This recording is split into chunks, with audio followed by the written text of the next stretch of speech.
बरसों से वीरान खड़ी हवेली, काले पत्थरों से बनी उस विशाल इमारत का नाम स्थानीय लोगों में सिर्फ फुसफुसाहटों में लिया जाता था। कहते थे वहां समय का बहाव भी धीमा पड़ जाता है और कभी कभी उल्टा चल पड़ता है।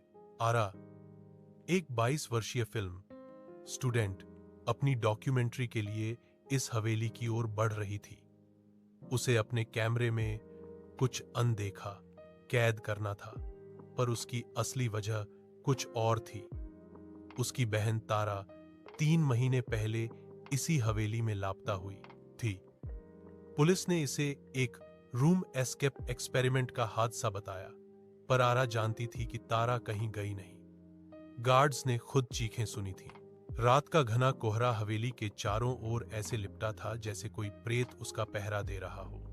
गेट पर पहुंचते ही जंग लगे लोहे के दरवाजे खुद चरमराए और धीमे से अंदर खुल गए, मानो हवेली ने आरा का स्वागत किया हो। तारा, मैं आ गई हूं, आरा फुसफुसाई।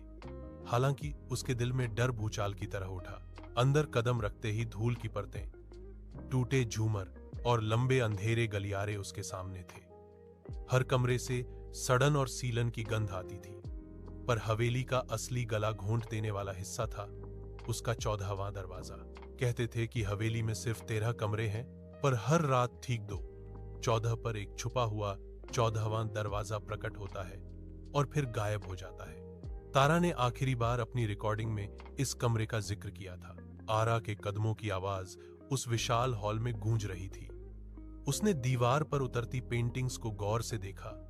हर चेहरे की आंखें खोखली थीं, जैसे अंदर से खींच ली गई हों। अचानक उसकी नजर पड़ी एक पेंटिंग पर, तारा की।